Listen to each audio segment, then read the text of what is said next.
After I gave my husband my kidney, he told me he needed space. I thought it was the medication talking. Then I found a hidden folder on his laptop titled, "Do Not Open." Inside were dozens of pictures of him with another woman while I was recovering.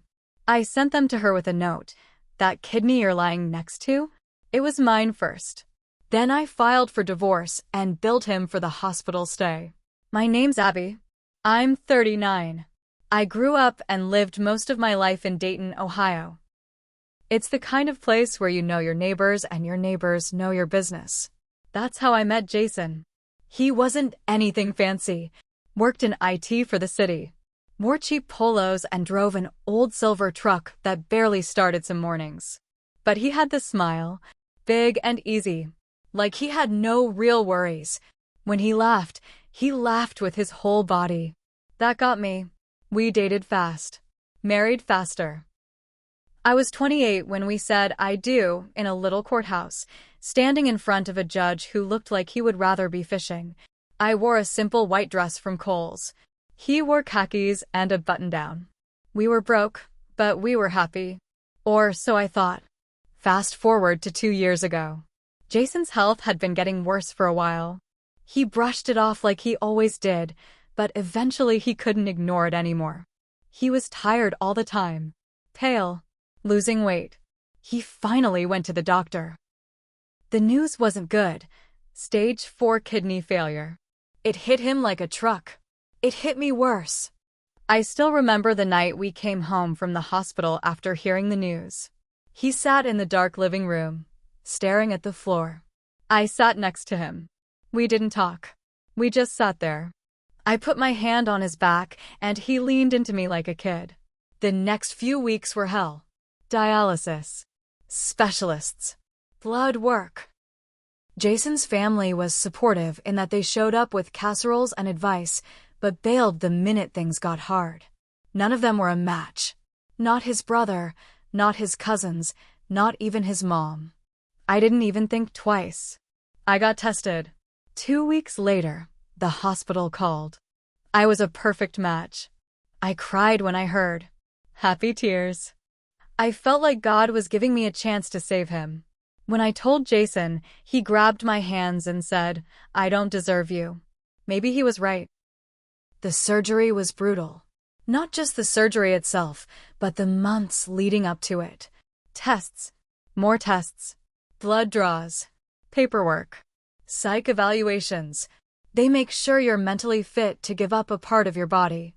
They asked me over and over again, "Are you sure you want to do this?" Every time, my answer was yes. Surgery day. I remember the bright hospital lights. I remember Jason squeezing my hand as they wheeled us into different operating rooms. I remember the cold feeling of the anesthesia running through my veins. And then I woke up. Pain like I had never known. It felt like they carved me open with a rusty knife. Every breath hurt. Every tiny move felt like my body was tearing itself apart. I was in the hospital for 4 days. Jason was there 2 out of those 4. The nurses said it was normal for transplant patients to be tired, to need rest. I told myself that. I needed to believe it. When we got home, things didn't get better. Jason barely looked at me. I chalked it up to recovery. We were both supposed to be healing, physically and mentally. But deep down, something felt off. He started working late, started going out for drives by himself. I was still in bed most days, trying to get my strength back, popping painkillers just to make it through to the next hour. Then came the night he sat me down. He didn't even look me in the eyes, just stared at his hands and said, "I think I need some space." I blinked at him, confused. "What are you talking about?" He mumbled something about needing time to find himself. Find himself? I had just given him a part of my body to save his life. I couldn't even fully stand up without help. And he needed space? I thought maybe it was the meds. Maybe the stress. Maybe depression from the surgery. I didn't fight him. I just nodded and went back to bed. But the feeling in my gut wouldn't leave. A week later, he was in the shower. His laptop was open on the kitchen table. I don't even know what pulled me to it. It was like a magnet. Right there on the desktop was a folder. Labeled, "Do not open." Who the hell names a folder that if they don't want someone to look? I clicked. And my world stopped. Dozens of pictures. Jason with some woman I'd never seen before. Blonde. Skinny. Younger than me by a good 10 years. Hotel rooms. Selfies at parks. Dinners. Movie dates. Some of them were intimate. Way too intimate. The timestamps were the worst part. The first picture was dated 2 weeks after my surgery. 2 weeks. While I was lying at home bleeding, drugged out of my mind, barely able to piss without crying, he was out taking some new woman to the movies. I stared at those pictures for a long time. Long enough for the water in the shower to stop. Long enough for him to come out in a towel. When he saw me, he froze. Laptop wide open. Pictures displayed in full view. He didn't even bother making excuses. He just said, "It's not what you think." I laughed. I actually laughed. It sounded more like a bark. I didn't say anything else. I packed a bag that night and stayed at my sister's. But I wasn't done. I found the woman's Facebook. Easy, because Jason was dumb enough to have it bookmarked. Sent her every single picture with a message. "That kidney you're lying next to? It was mine first." Then I got a lawyer. My cousin, Drew, who loves a good bloodbath case. We went through every bill. Every missed paycheck. Every prescription. Every mile driven to the hospital. Every single thing that had cost me something. It added up to $68,492.31. And I made Jason pay for every last cent. We filed for divorce. I pushed for everything I could legally take. Half the savings. Half his pension. The truck. Jason tried to fight. Tried to cry. Tried to say he wasn't thinking straight. But the judge didn't care. Neither did I. And I wasn't finished yet. You'd think after everything, Jason would disappear. You'd think after getting caught, humiliated, and legally drained, he'd just walk away. But men like Jason don't know when to quit. 2 weeks after the divorce papers were filed, he showed up at my condo. Uninvited. I came home from work and there he was, sitting on the front steps like some lost puppy. "Abby, just listen to me," he said as I got out of my car. I didn't even answer. Just walked straight to my door. But he followed me, talking the whole time. "It wasn't serious with her," he said. "It didn't mean anything. You're my wife, Abby. You're my best friend." I stopped at the door. Turned and stared at him. "Was I your best friend when you were fucking her in a motel bed while I was recovering from surgery?" I asked. He shut up. "Good. Because I wasn't done. You're lucky I didn't bill you for the kidney itself, Jason." He looked at me, eyes wide, like he couldn't believe I would say that. Well, believe it. I unlocked the door and shut it in his face. That should have been the end of it. It wasn't. The next twist came 3 days later. I got a letter in the mail. From a lawyer. Not mine. Jason's. He was suing me. For emotional distress. Said my vindictive actions, meaning sending the pictures to his mistress, had caused him mental anguish and damage to his reputation. He was asking for $25,000 in damages. I stood in my kitchen, holding that letter, and laughed so hard I thought I might actually pass out. He was serious. Dead serious. I called Drew. Read him the letter. He said, "That son of a bitch has no idea what he started." We countersued immediately. Defamation? Nope. I had proof. The pictures didn't lie. I didn't edit them, didn't fabricate anything. I simply shared what he did. Truth isn't defamation. We filed for malicious prosecution too. Said he was wasting the court's time with a frivolous lawsuit out of spite. The new court date was set. Another battle. Another round of dragging Jason through the mud. But there was one more thing. While gathering evidence for court, Drew found something else. Something bigger. Jason hadn't just cheated. He'd drained our joint savings account 3 months before the surgery.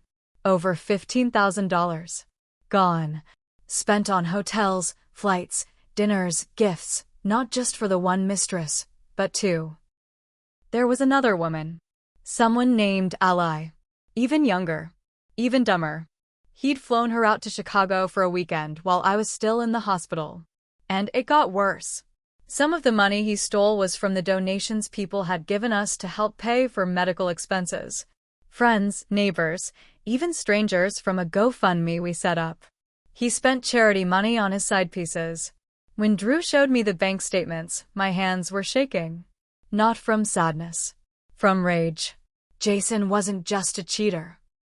He was a goddamn thief. We added fraud to the countersuit. Filed a police report too. Didn't matter that we were married at the time. Charity fraud is a crime. A serious one. Now Jason wasn't just facing financial ruin. He was facing criminal charges.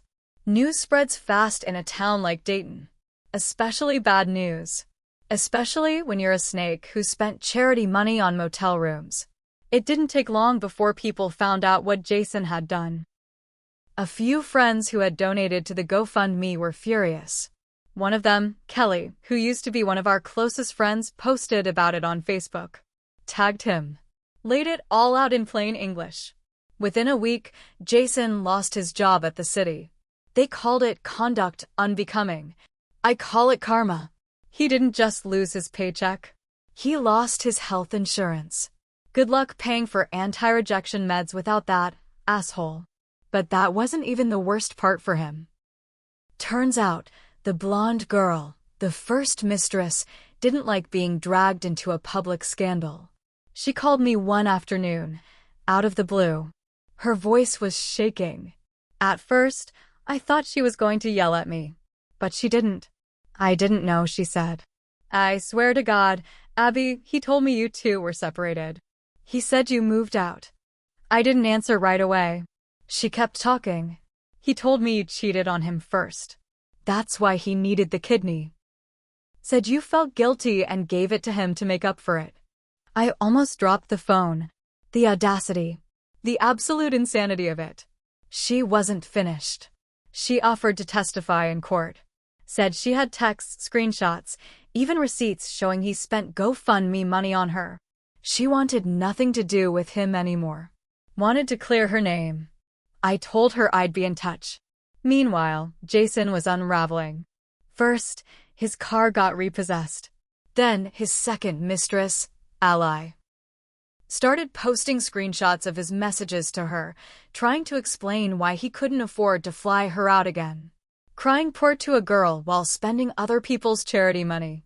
Brilliant move, Jason. The court date got moved up because of the fraud charges. Drew said we had an open and shut case now. Civil and criminal. Jason was screwed 6 ways to Sunday. And still, he didn't stop. One night, around midnight, I woke up to banging on my door. Hard. Relentless.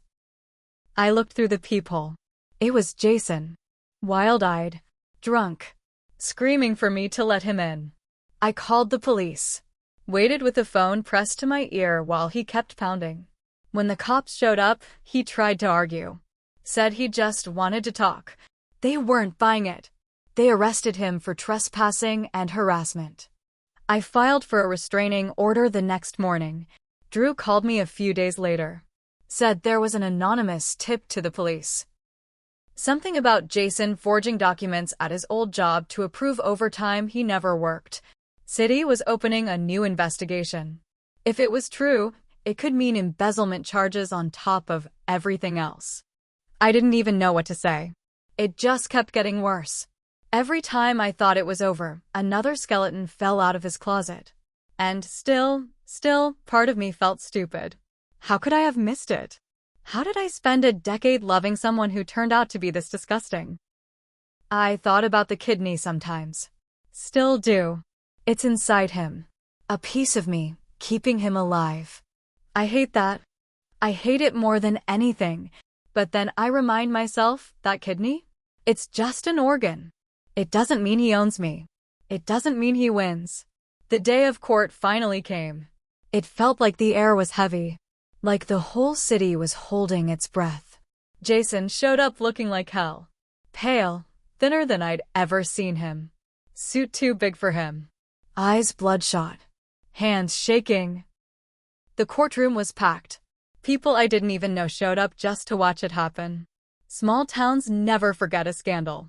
The blonde mistress, her name was Tara, showed up too. She took the stand. Laid it all out. The gifts, the trips, the lies. How Jason had used money from the GoFundMe for their romantic getaways. She had screenshots. Receipts. Hotel bookings paid from the charity account.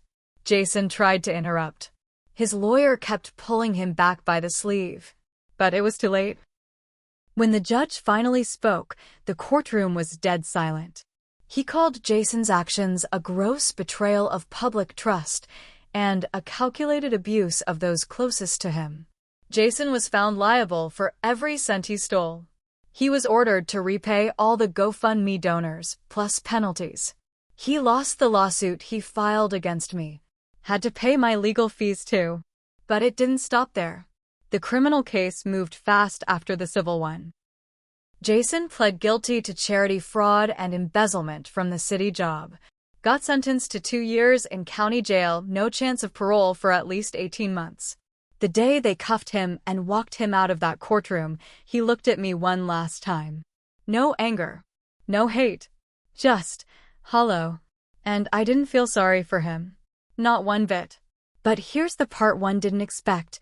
When everything was over, the lawsuits, the criminal charges, the restraining orders, I crashed. Hard. I realized how much time I had spent making my life about Jason.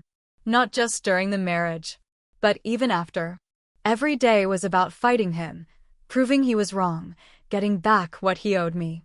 I wasn't living. I was surviving. And surviving isn't enough.